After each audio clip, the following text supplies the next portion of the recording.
Hey guys, Manga Unboxed here, back for another video, and today I'm going to be doing a review on Message to Adolf by Osamu Tezuka.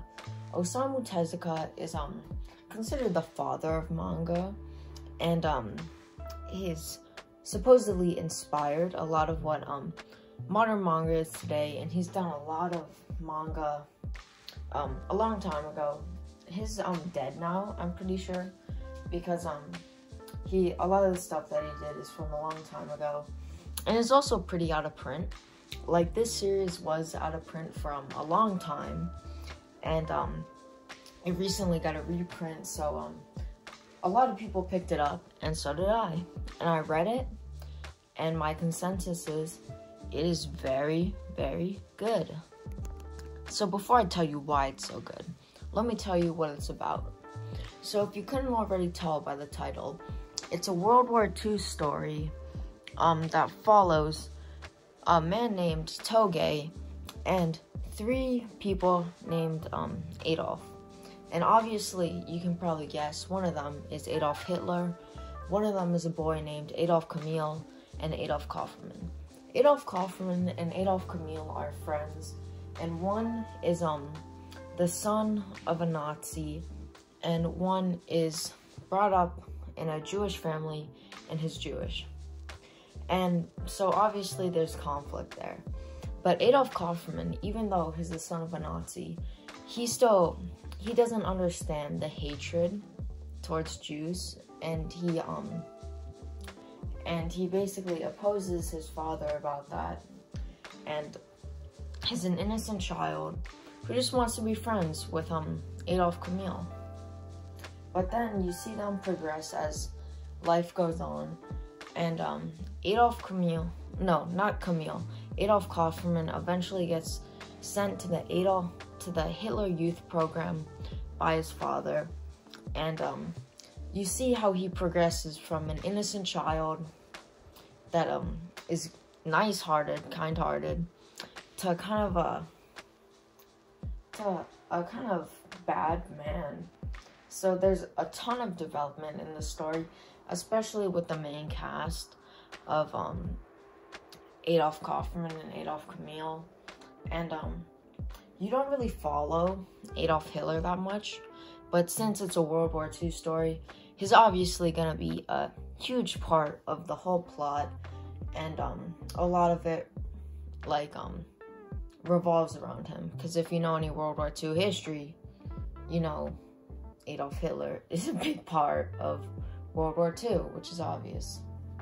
But you also follow Toge, who is a man whose brother was killed by Nazis because he had these documents that could potentially bring down the Nazis and endanger. So then he kind of holds a grudge against the Nazis, of course, because they killed his brother. So he goes after the documents to try to bring them down. And Toge, he goes through a lot throughout the story. You follow him probably the most out of anyone in the main cast, and you kind of see him go through very bad stuff. But also, I think East Coast Manga or Otaku Modus may have mentioned this in their reviews, which also go check out. They did great ones. That Toge, he's not really a great guy, even though he's the main character, and in every other part of this story you're rooting for him. And pretty early on in the first omnibus, you see him do a very bad thing, so you kind of question, is this guy good? Well, after you see him do that, it's very hard to think of him as a great guy or as a good MC.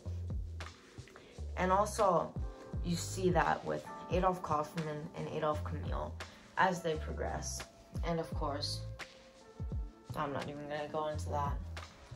But you kind of see all these main characters do bad things. Sorry, I got cut off by an iTunes thing. But you see all these characters do bad things, and you kind of question them as to whether they're good or bad. And also, I wanted to mention, one of the things that makes the writing in this story so great is how all the stories kind of intertwine together. How all the main casts start in different places besides Adolph Kaufman and Adolph Camille, and they meet up and they meet each other, and they kind of interact with each other in different ways, and it feels natural. It doesn't feel like it's forced at all, or it's kind of like an ass pull. Like, it just kind of happens. Like, the way the story flows makes it work. Like, this story is very well paced to the point where I just didn't feel bored throughout this whole thing. And that's a great thing for anime and manga, because I feel like one of the worst things an anime or manga can do is just bore you, to be honest. And also, this story really kind of depicts like the horrors of war, because this was probably the worst war to ever happen, and it kind of shows some of the horrors, and the story goes into like some deep stuff and some heavy stuff. I'm not one to say anything because I'm 14, but only read it at your own discretion, of course. But I don't think any of you guys are worried about that. But I just think it's a great manga in general, where I feel just the storytelling and writing just blows me away. The artwork is kind of dated because it is a very old series, like I said, but I just feel that the story was so good I didn't even notice. I'll put up some of the artwork right now just to show you kind of what it's like. It's kind of more cartoony and old, but I definitely didn't mind it, I would say. And this series kind of opened up like Osamu Tezuka to me, because I've always been aware of him, but this was my first thing I got. Well, actually, I got Buddha, but then I had to send it back. That's a story for some other time.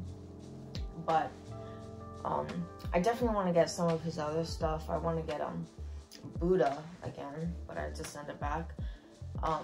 There are some others like Phoenix, if I can ever get my hands on it, I definitely want. But yeah, I just want to wrap up this review now and say that this is a great manga. If you're into any historical series, you would love this. If you're into any kind of, not really mystery series, but there are a lot of twists and turns that kind of do what some mystery series do, so I would say that you would enjoy this. But just great manga in general. Hope you guys enjoyed the video. See you guys in the next one.